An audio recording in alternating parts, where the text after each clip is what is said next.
Hello again, everyone, and welcome to my channel. I'm Tiger Arcade, and today we're going to be talking about the Moog Subharmonicon.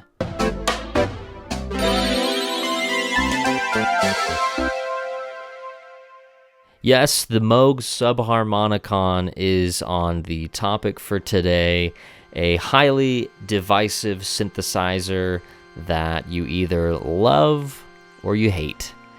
Why do people hate it? Let's talk about that first. What is causing a lot of frustration, anger, returns, selling it, or just collecting dust?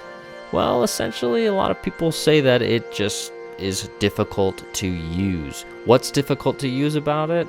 Well, it has 6 oscillators.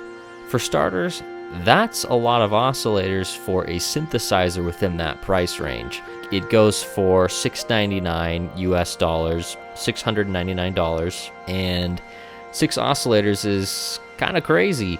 So each of those oscillators generates sound, and each of those oscillators you can tune, and they are called frequency knobs. So it's really easy to get lost in chaos because, you know, it's almost like an out-of-tune piano. Things just don't sound right. You gotta tune things, just like a guitar, you know what I mean?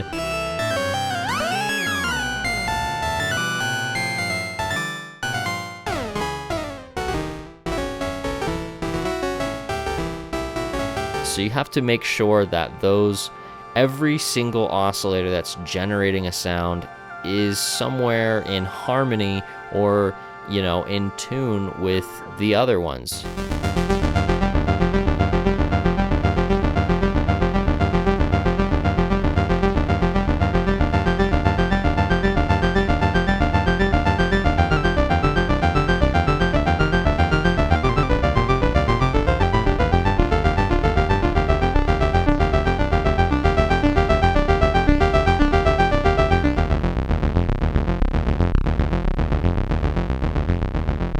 Another possible solution is to just turn them off. You know, you have the ability to control how loud or quiet something is. It has a mixer on it.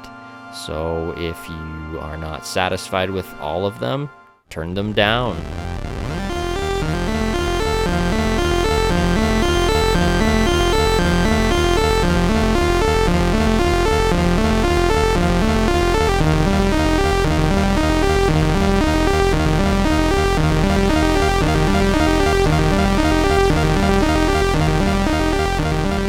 Again, the beef of it is essentially that people complain it doesn't work well with your other gear, and that already has a solution, as just mentioned. Turn it down, or spend your time first, like I do.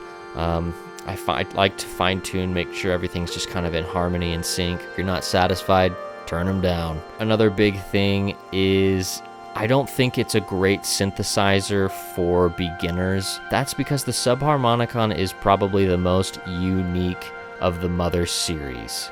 I sincerely mean that, and even the name Subharmonicon has nothing to do with a mother. You know, every single one has something to do with that.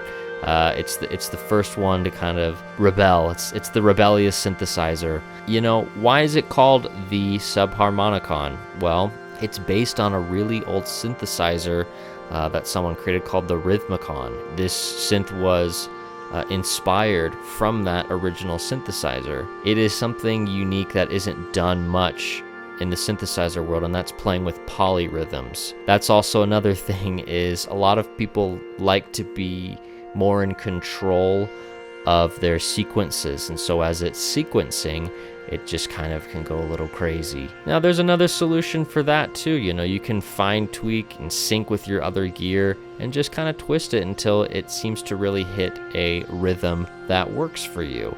Sometimes you can generate some really creative things off of the polyrhythms. So another reason why this you might want to shy away if you are a beginner is it has a patch bay. The benefit here, though, is that it's semi-modular. You don't have to patch to be able to play it, but you can take it a step further. You can deepen your understanding or expand upon what you already know with the patch bay, and that's what makes it even more exciting. You have 32 patch points. One of them is MIDI, so technically you have like 31 to explore and, get creative with. But that's another thing, is that it has MIDI, and Moog has come out with some great firmware updates that make it more playable and enjoyable. I did a video on that explaining that if you're interested. For a beginner, it doesn't have a keyboard, built into it, and so it might not also be something that would be your best first choice.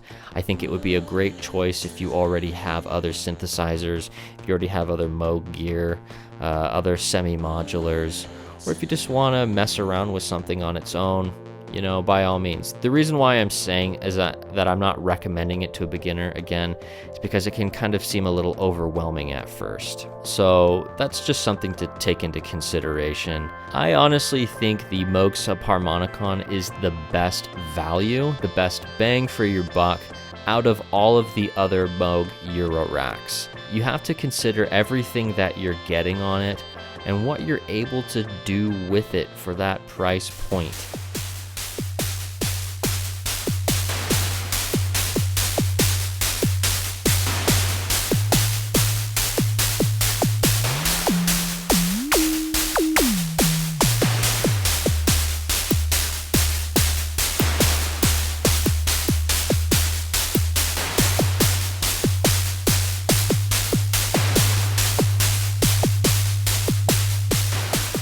The Subharmonicon can do all of the above if you know how to kind of experiment with it. So I think that the Subharmonicon is a great synthesizer. I would totally recommend it to people. The reason why I am such a huge fanboy of Moog is because it's so user-friendly, and it really inspires creativity. And what do I mean when I say that? Well, they offer so many resources, with demos, manuals, patch books, just the artwork. Everything about them just inspires creativity, inspires exploration, while holding true to their legacy. I totally recommend them. I understand that they're not for everyone at these price points, so that's something I'm totally aware of because I wasn't able to afford one for a long time. Another suggestion that I want to make is the Moog Subharmonicon works really well with effects. As soon as you start plugging in external effects or run it through your DAW, slap on some reverb, delay, some other type of distortion, modulation, whatever it is, you're going to start seeing a lot of new avenues opening up, because a lot of this signal's dry, so as you start adding more to it, you're going to be like, my God, that sounds beautiful.